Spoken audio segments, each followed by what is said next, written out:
నేను కూడా మనసారా ఇక్కడికి వచ్చినప్పుడు అనుభవించాను. ఇప్పుడు అదే బ్లెస్సింగ్ మరి ఆ యొక్క మరియ తల్లి దీవెనలు మరి నాపై ఉన్నాయని చెప్పి నేను మరి బలంగా నమ్ముతున్నాను.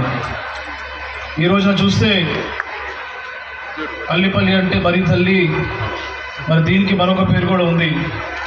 అల్లిపల్లి అంటే మరి ఫాదర్ రెవరెండ్ మరీ జోజి గారు అని.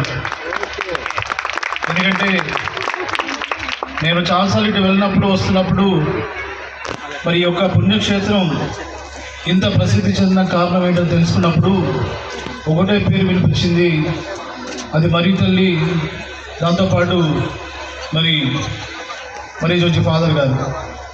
ఎందుకంటే మరి ఒకసారి మనం గతంలోకి వెళ్తే ఇక్కడ సరిగా కరెంటు కూడా ఉండేది కాదు, మరి సరైన సదుపాయాలు కూడా ఉండేవి కాదు. మరి అలాంటి ఒక సిచ్యువేషన్లో మరి జోజి ఫాదర్ గారు ఇక్కడ రావడం, చంద్ర పుణ్యక్షేత్రం చేయడం నిజంగా మరి యొక్క ప్లేస్ మరింత ఒక పవిత్రమైన పుణ్యక్షేత్రంగా సంవత్సరం ఈ నెంబర్ పెరుగుతున్న తప్పించి ఎక్కడ తగ్గట్లేదు.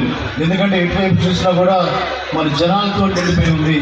ఎందుకంటే ఆ యొక్క మరి తల్లి మీ యొక్క ప్రార్థన విని మీ యొక్క జీవితాల్లో సుఖ సంతోషంతో పాటు మంచి ఆరోగ్యం, అలాగే మీరు అభివృద్ధి రావాలని చెప్పి ఆ మరి తల్లి ఎప్పుడు కూడా మీపై మరి కాచి కాపాడుతుందని చెప్పి నేను మరి గట్టిగా నమ్ముతున్నాను.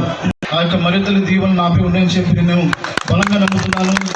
ఎందుకంటే ఈ యొక్క క్యాథలిక్ చర్చెస్ ఎక్కడికి వెళ్ళినా కూడా మరి వారు మరి ఎంతో పవిత్రంగా చేతులు పెట్టి నా మీద ప్రార్థన చేసినప్పుడు మరి భయపడుకు, నువ్వు ముందుకెళ్ళు, మరి తప్పకుండా నీకు విజయం కలుగుతుందని చెప్పి మరి ప్రతి ఒక్క క్యాథలిక్ ఇస్తున్నాము. నేను నా కుటుంబ సభ్యులు కూడా మరి రాబోయే రోజుల్లో ఈ యొక్క అల్లిపల్లి మరింతగా అభివృద్ధి చెందాలని చెప్పి మరి నా యొక్క పరిపాలనలో అల్లిపల్లికి సంబంధించిన అభివృద్ధి కార్యక్రమాలు మరి చాలామంది ఫాదర్స్ ఉన్నారు, రెవరెన్స్ ఉన్నారు, అలాగే బయట కంట్రీ నుంచి వచ్చిన వాళ్ళు కూడా ఉన్నారు. మరి ఇందాకే మరి బిషప్ గారు కూడా విజయం నుంచి వచ్చి ఇక్కడ బ్లెస్సింగ్స్ ఇచ్చి వెళ్ళారు. తప్పకుండా మరి వీళ్ళందరి ప్రార్థనలు, మీ అందరి మొక్కులు తీరుతాయని చెప్పి నేను మరొకసారి మళ్ళీ బలంగా నమ్ముతున్నాను. మరొకసారి మమ్మల్ని ఇంత ప్రేమతో ఇక్కడికి ఆహ్వానించి మాకిచ్చిన ఈ ఘనకార్యంకై ప్రతి ఒక్కరు కూడా నేను పేరు పేరున మరి కృతజ్ఞతలు చేస్తున్నాను. మరొకసారి మరి ప్రత్యేకంగా మరి తల్లి ఒక బ్లెస్సింగ్స్ చింతలపూడి నియోజకవర్గ ఒక అభివృద్ధి ఉండాలని చెప్పి మన జీవితాల్లో సుఖం, సంతోషం అని చెప్పి మనస్ఫూర్తిగా కోరుకుంటూ మరి నాకు